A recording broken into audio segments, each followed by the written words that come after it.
हनुमान जी को पंचमुखी क्यों कहा जाता है? लंका में महाबलशाली मेघनाद के साथ बड़ा ही भीषण युद्ध चला। अंतत मेघनाद मारा गया।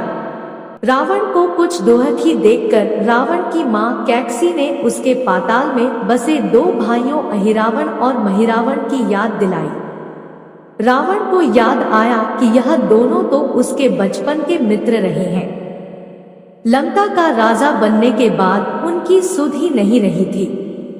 रावण यह भली प्रकार जानता था कि अहिरावण व महिरावण तंत्र मंत्र के महापंडित, जादू टोने के धनी और मां कामाक्षी के परम भक्त हैं। रावण ने उन्हें बुला भेजा और कहा कि वह अपने छल बल कौशल से श्री राम व लक्ष्मण का सफाया कर दे। यह बात दूतों के जरिए विभीषण को पता लग गई। युद्ध में अहिरावण व महिरावण जैसे परम मायावी के शामिल होने से विभीषण चिंता में पड़ गए। विभीषण को लगा कि भगवान श्री राम और लक्ष्मण की सुरक्षा व्यवस्था और कड़ी करनी पड़ेगी। इसके लिए उन्हें सबसे बेहतर लगा कि इसका जिम्मा परम वीर हनुमान जी को सौंप दिया जाए।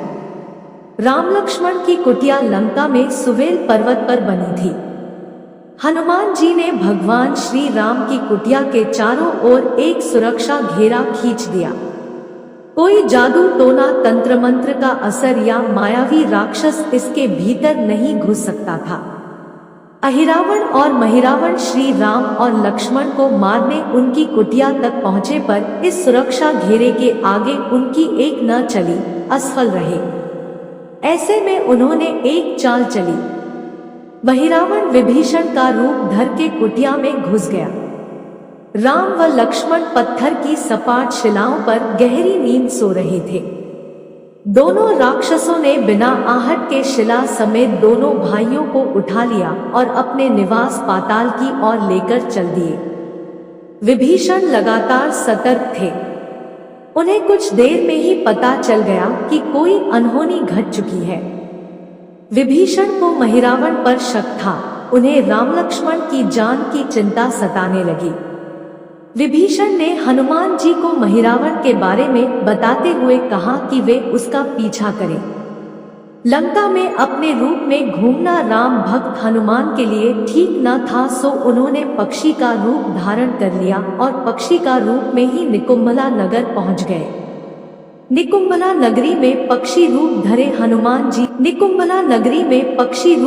हनुमान जी ने कबूतर और कबूतरी को आपस में बतियाते सुना।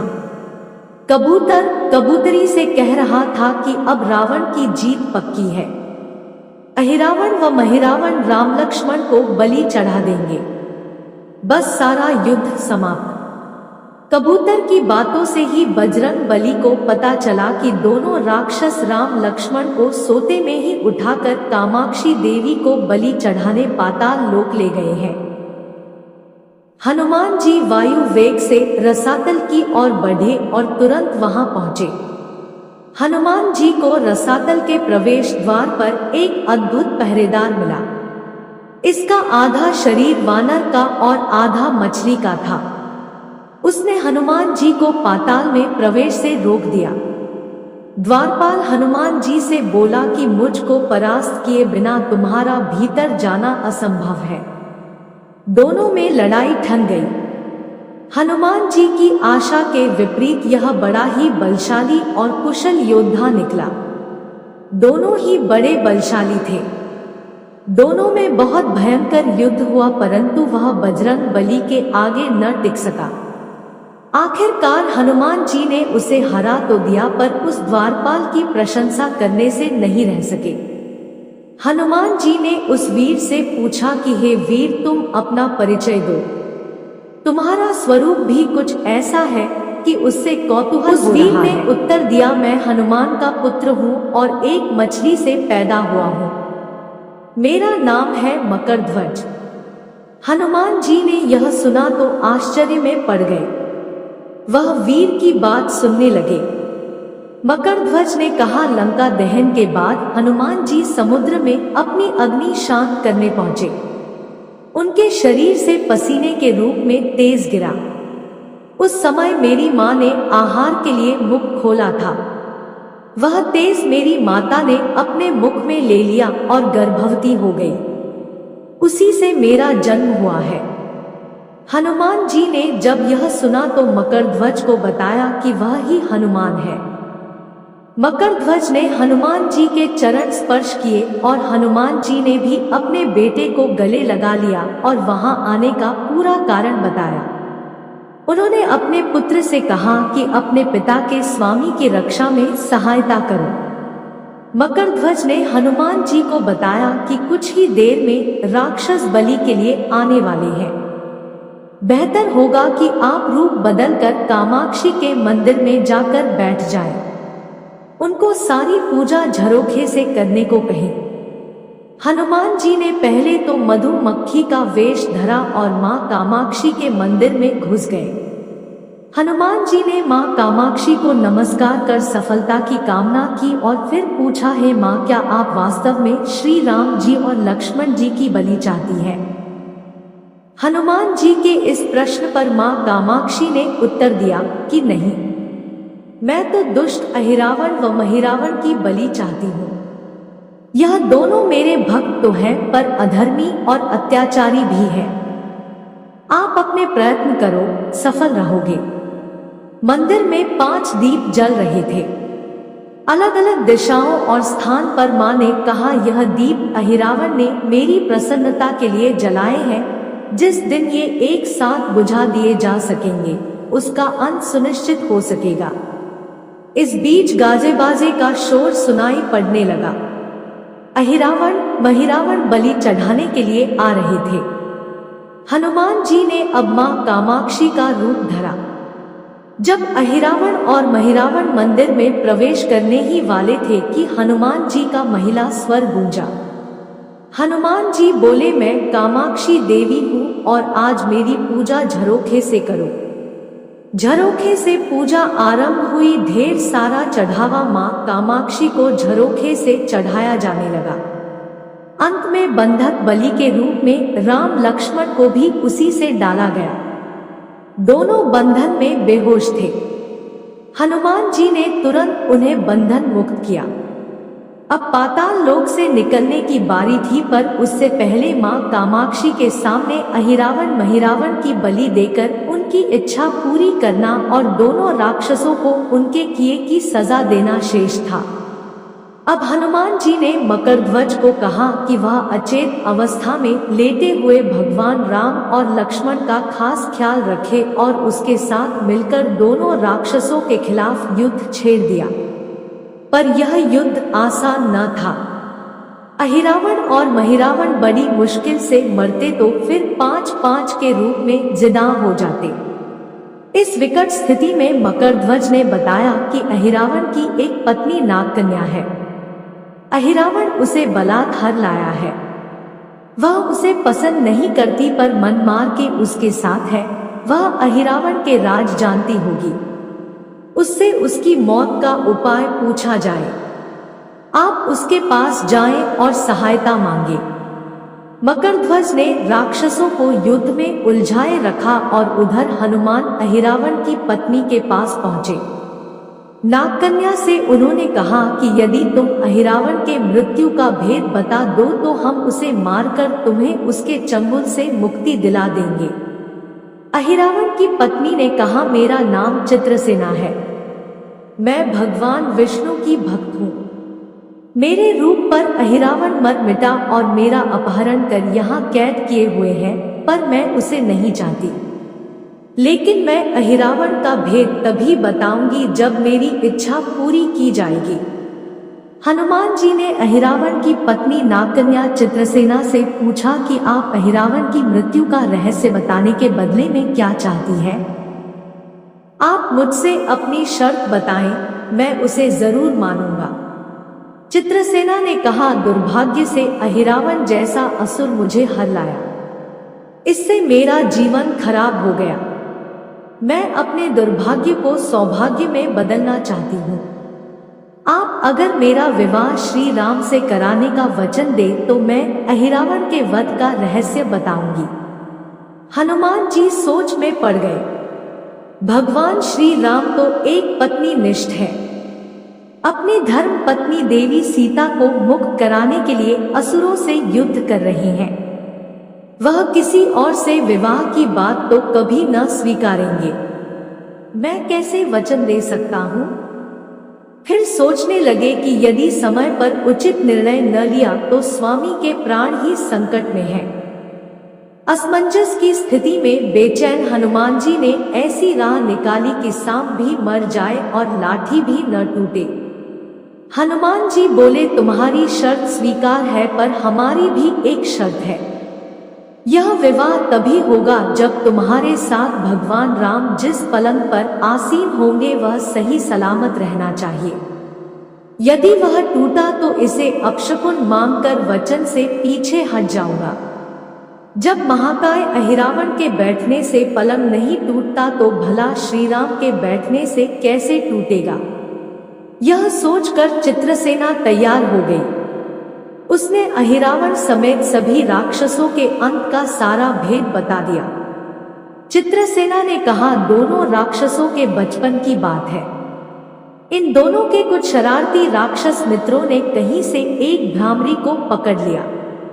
मनोरंजन के लिए वे उसे भ्रामरी को बार बार कांटों से छेड़ रहे थे। भ्रामरी साधारण भ्रामरी न थी, वह भी बहुत मायावी थी, किंतु किसी कारणवश वह पकड़ में आ गई थी। भ्रामरी की पीड़ा सुनकर अहिरावण और महिरावण को दया आ गई और अपने मित्रों से लड़कर उसे छुड़ा दिया। मायावी भ्रामरी का पति भी अपनी पत्नी की पीड़ा सुनकर आया था। अपनी पत्नी की मुक्ति से प्रसन्न होकर उस भौरे ने वचन दिया था कि तुम्हारे उपकार का बदला हम सभी भ्रमर जाति मिलकर चुकाएंगे। ये भौरे अधिकतर उसके शयन कक्ष के पास रहते हैं। ये सब बड़ी भारी संख्या में है। दोनों राक्षसों को जब भी मारने का प्रयास हुआ है और ये मरने को हो जाते हैं, तब भ्रमर उनके मुख में एक बूंद अमृत का डाल देते हैं। उस अमृत के कारण ये दोनों राक्षस मरकर भी जिंदा हो जाते हैं। इनके कई कई रूप उसी अमृत के कारण है। इन्हें जितनी बार फिर से जीवन दिया गया उनके उतने नए रूप बन गए हैं। इसलिए आपको पहले इन भंवरों को मारना होगा। हनुमान जी रहस्य जानकर लौटे। मकरध्वज ने अहिरावण को युद्ध में उलझा रखा था, तो हनुमान जी ने भंवरों का खात्मा शुरू किया। वे आखिर हनुमान जी के सामने कहां तक टिकते?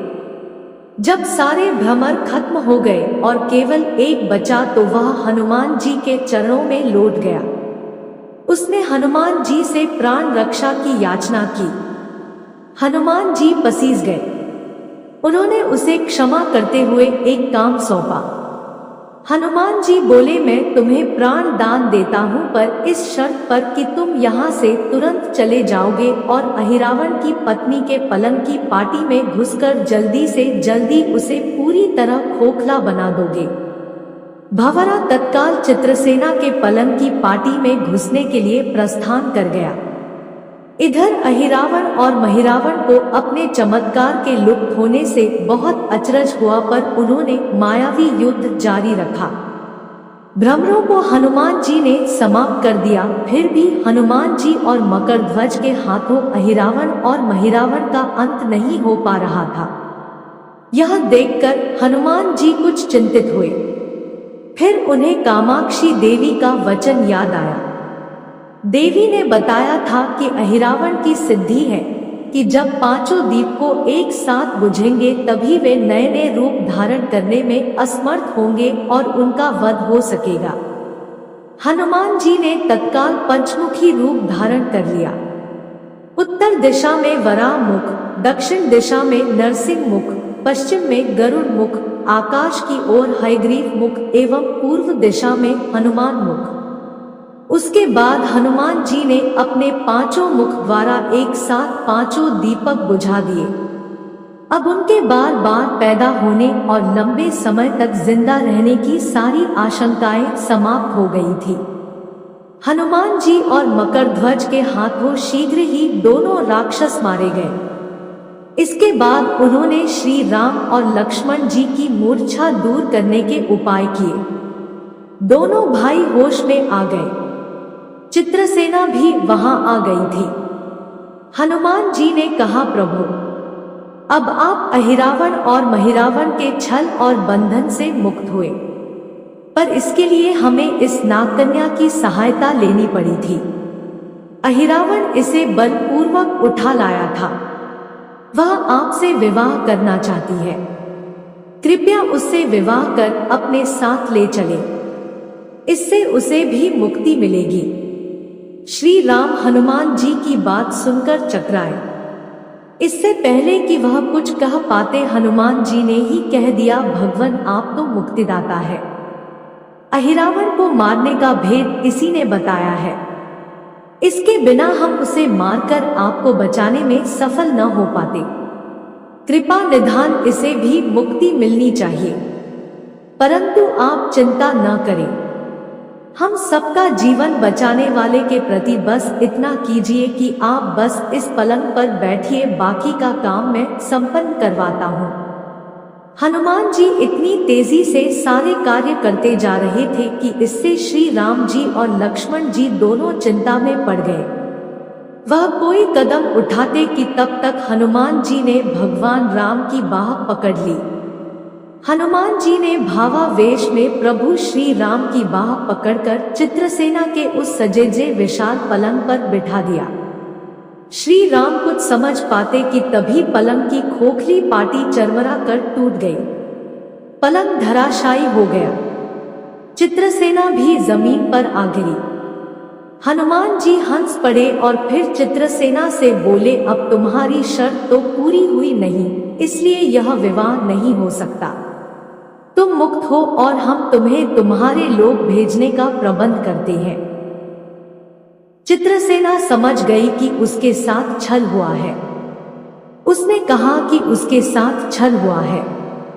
मर्यादा पुरुषोत्तम के सेवक उनके सामने किसी के साथ छल करे, यह तो बहुत अनुचित है।